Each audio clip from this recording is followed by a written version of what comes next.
année en prépa. Une année en prépa.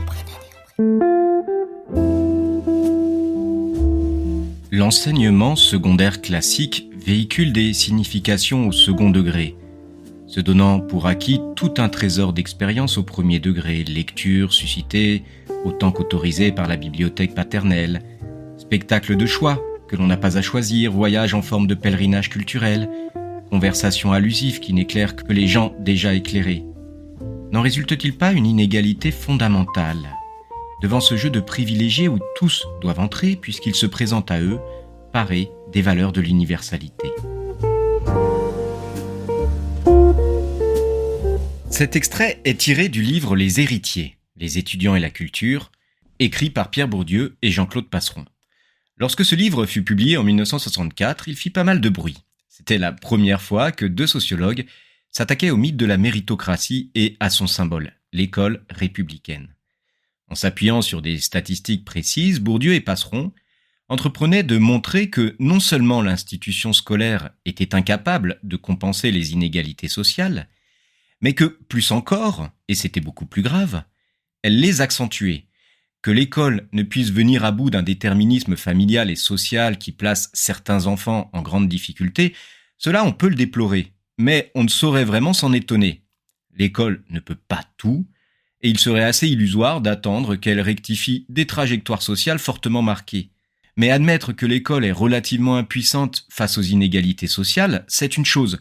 Toute autre chose est de prétendre que l'école entretient et reproduit ces inégalités en devenant l'auxiliaire de service d'un gigantesque système de reproduction des élites. Or, c'est bien cette thèse-là que défendent Bourdieu et Passeron dans ce petit ouvrage. Ils ne déplorent pas l'impuissance de l'école à instruire correctement tous les enfants qui seraient confiés à sa garde. Non, ils montrent au contraire comment l'école permet surtout, et avant tout, de légitimer ces inégalités sociales. Ce qui n'était au départ qu'un privilège de classe tend à devenir, par la magie de la sélection scolaire, un mérite objectif. L'abus devient mécaniquement un droit dès lors qu'il prend l'apparence de la réussite scolaire. Après tout, n'est-il pas normal que ceux qui réussissent le mieux à l'école soient favorisés? N'est-il pas normal et légitime que les meilleurs élèves puissent aspirer aux meilleures carrières? Les classes privilégiées trouvent dans l'idéologie que l'on pourrait appeler charismatique, puisqu'elle valorise la grâce ou le don, une légitimation de leurs privilèges culturels qui sont ainsi transmués d'héritage social en grâce individuelle ou en mérite personnel. Ainsi masqué, le racisme de classe peut s'afficher sans jamais s'apparaître. C'est le principe même de la méritocratie qui permet de dissimuler cette immense et sournoise opération de blanchiment. Car dans une société démocratique, l'école tend à devenir l'outil par excellence de la promotion sociale. Dans une société démocratique, on accepte beaucoup plus difficilement que les privilèges dont jouit un individu soient dus à son nom de famille ou au hasard de sa naissance. Dans une société réellement démocratique, on exige que tout individu, quelle que soit son origine ou son milieu, dispose des mêmes chances que tout autre de se faire un nom ou de monter les degrés de l'échelle sociale. En théorie, c'est l'école qui doit lui offrir cette chance puisque tous les enfants d'une classe d'âge ont accès à la même instruction scolaire. Par son travail, donc, par son application et son talent individuel, chacun se voit accorder une chance de montrer sa valeur personnelle. La sélection scolaire est juste parce qu'elle se joue à l'intérieur d'un cadre qui est relativement équitable et qui laisse à chacun sa chance. Le signe le plus objectif de cette équité, c'est la façon dont l'école tend à fonctionner suivant le principe d'une stricte égalité républicaine. Pour ne pas se rendre coupable de partialité, un professeur doit s'efforcer de traiter tous ses étudiants de la même manière, sans considération de leur religion, de leur couleur de peau, de leur nom de famille, ou de quelque autre marque distinctive qui pourrait l'inciter à traiter certains étudiants autrement que les autres. Eh bien, ce que la déontologie impose à tout professeur, l'éthique républicaine l'impose à l'école prise comme institution. Elle aussi doit offrir à tous les enfants le même accès à la même instruction de qualité, sans considération de lieu, d'origine culturelle ou d'origine sociale des enfants. Quand on suspecte que cette égalité n'est plus assurée, quand on soupçonne que l'accès à l'instruction a cessé d'être garanti à tous ou que la qualité de cette instruction est variable suivant les lieux géographiques, alors les conditions d'une saine compétition ne sont plus assurées et le pacte républicain est rompu.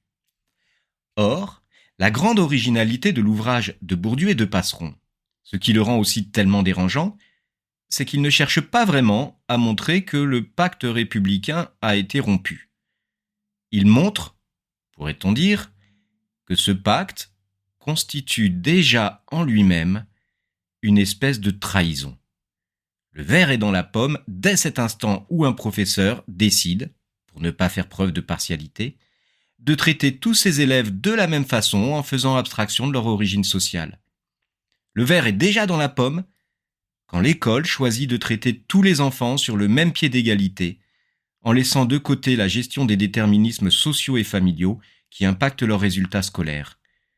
Ce qui constitue un crime, c'est au fond cela même dont l'école républicaine se fait une vertu, traiter tous les individus de la même façon, en faisant volontairement abstraction des déterminismes sociaux et culturels qui transforment cette égalité de traitement en une forme sournoise et dissimulée de favoritisme.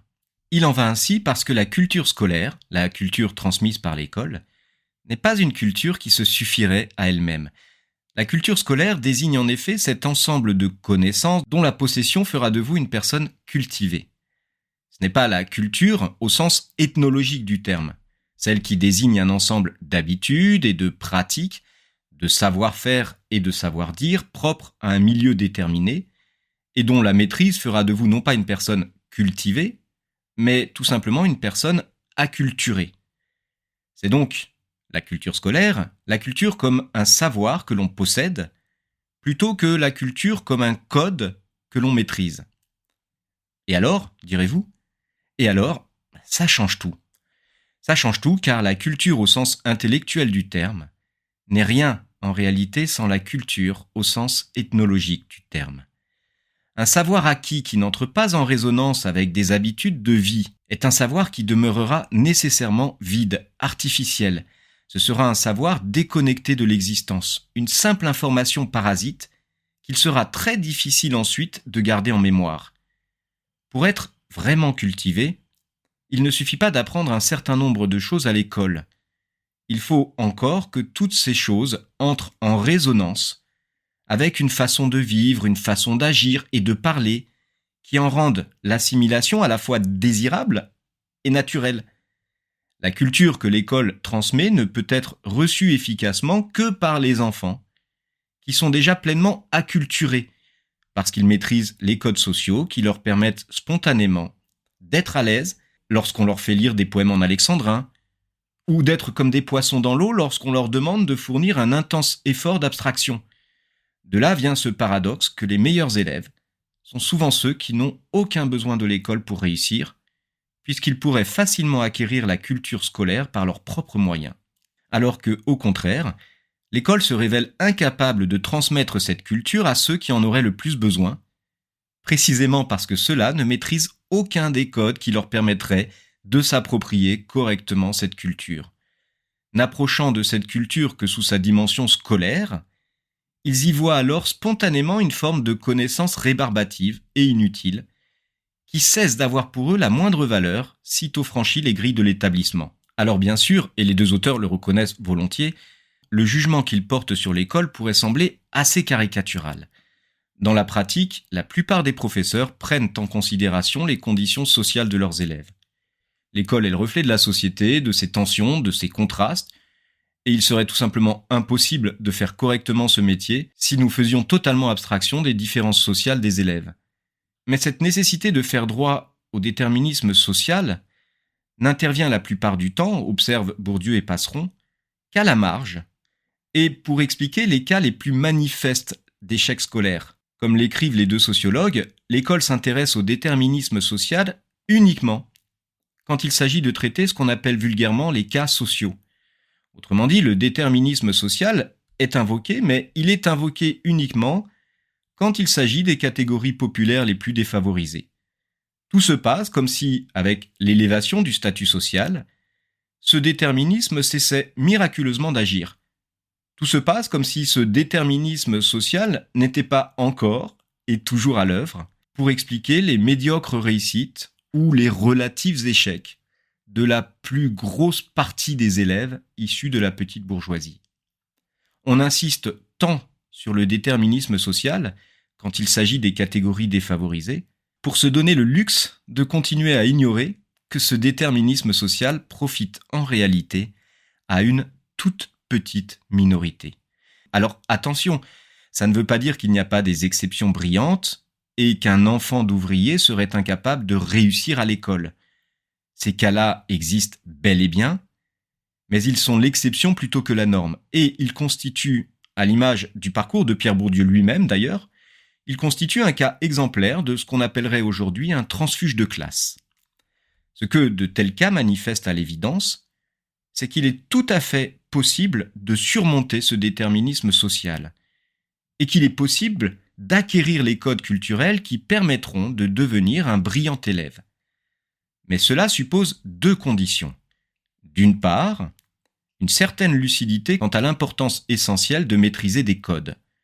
En l'occurrence, quel que soit le travail et l'investissement d'un étudiant, il ne saurait jamais rompre le plafond de verre du déterminisme social s'il ne comprend pas d'abord que tout son savoir repose sur la maîtrise préalable de certains codes, en particulier des codes linguistiques, et notamment ceux de la culture écrite. Sans cette maîtrise-là, il ne saurait jamais comprendre ni se faire comprendre correctement. La maîtrise d'une prose élégante n'est ni un luxe, ni une option superfétatoire, c'est la condition sine qua non de tout le reste. Un étudiant qui écrit élégamment part avec un avantage tellement considérable que tout le reste, en comparaison, devient presque dérisoire. Deuxième condition, cette intériorisation des codes culturels demande toujours un effort considérable, nourri de discipline et d'exercice. Comme il s'agit non pas d'apprendre un savoir, mais d'acquérir un véritable savoir-faire, il n'y a pas d'autre façon d'en venir à bout que par la répétition inlassable. Un transfuge de classe a parfaitement conscience de ces deux conditions. Il sait à la fois l'importance d'acquérir les codes et les usages de la classe sociale à laquelle il cherche à appartenir, et il sait aussi que cette acquisition est pour lui un long et pénible effort. Transposée à l'univers scolaire, cette double condition amènerait à prendre très au sérieux une exigence pédagogique qui cherche moins à transmettre un savoir qu'à développer chez les élèves les compétences linguistiques, rhétoriques et dialectiques dont ils ont absolument besoin pour assimiler ensuite n'importe quel savoir. Il est indiscutable que certaines des aptitudes qu'exige l'école, comme l'habileté à parler ou à écrire, et la multiplicité même des aptitudes rhétoriques, définissent et définiront toujours la culture savante. Mais le professeur de lettres n'est en droit d'attendre la virtuosité verbale et rhétorique qui lui apparaît non sans raison comme associée au contenu même de la culture qu'il transmet, qu'à la condition qu'il tienne cette vertu pour ce qu'elle est, c'est-à-dire une aptitude susceptible d'être acquise par l'exercice et qu'il s'impose de fournir à tous les moyens de l'acquérir. L'ennui, c'est qu'une telle évolution, même si elle est souhaitable, se heurte inévitablement à une idéologie puissante qui perpétue encore, 60 ans après la publication des Héritiers, ce système de reproduction des élites. Puisque l'école tend à occulter, volontairement, le poids du déterminisme social, elle ne peut plus expliquer l'écart de niveau entre les élèves autrement qu'en faisant appel à la différence de leurs talents individuels. S'impose alors, tout naturellement, au sein de l'institution scolaire, une véritable idéologie du don qui ramène toute différence de niveau à une simple différence de talent. Une équivalence naturelle s'impose mécaniquement entre l'absence de résultats scolaires et l'absence de capacités personnelles. La cécité aux inégalités sociales condamne et autorise à expliquer toutes les inégalités, particulièrement en matière de réussite scolaire, comme inégalités naturelles, inégalités de don. Pareille attitude est dans la logique d'un système qui, reposant sur le postulat de l'égalité formelle de tous les enseignés, condition de son fonctionnement, ne peut reconnaître d'autres inégalités que celles qui tiennent aux dons individuels. L'étudiant qui peine à réussir n'a plus à se dire que son problème viendrait de ce qu'il ne maîtrise pas encore des codes. Par conséquent, il n'a pas non plus à chercher une solution du côté d'une pédagogie qui l'entraînerait, à force d'exercices intenses et de contraintes répétées, à acquérir patiemment ces codes qu'il ne maîtrise pas. Il est plus confortable, pour lui, comme d'ailleurs pour celui qui lui enseigne, de ramener tout ça à une simple question de talent individuel. Le professeur y trouve la gratification personnelle de se voir camper en figure intellectuelle qui dispenserait son savoir magistral du haut de sa chaire, plutôt qu'en vulgaire pédagogue, en petit instituteur besogneux qui chaque soir devrait corriger le cahier de ses élèves. Quant aux élèves eux-mêmes, inutile de dire qu'ils trouvent aussi un certain bénéfice mental à se trouver exemptés du pensum infantilisant de la dictée et à se voir considérés comme des esprits autonomes, capables de penser par eux-mêmes et dignes de participer à la grande cérémonie du cours magistral. Tacitement complices, professeurs et étudiants s'accordent souvent pour définir au moindre coup les tâches que l'on est en droit d'attendre des enseignants et des enseignés. Reconnaître la liberté de l'étudiant et feindre de voir en lui tout au long de l'année un travailleur libre ou mieux autonome, c'est-à-dire capable de s'imposer à lui-même une discipline, d'organiser son travail et de s'obliger à un effort suivi et méthodique, c'est le prix que doit payer le professeur pour se voir renvoyer par l'étudiant ainsi défini l'image qu'il entend donner et avoir de lui-même, comme maître à penser et non comme pédagogue ou pédant de collège, comme enseignant de qualité pour enseigner de qualité. Même le sentiment d'être nul, même cette amère impression d'être tout à fait inapte, dépourvu de dons personnels, même cela ne les inciterait pas à renoncer pour de bon à cette idéologie du don. Car il y a quand même un certain confort à pouvoir se dire qu'on est destiné à être ce que l'on est. Il y a une certaine complaisance à pouvoir s'abandonner aux mains d'une nécessité toute puissante contre laquelle, une fois pour toutes, on s'est dit qu'il serait vain de lutter.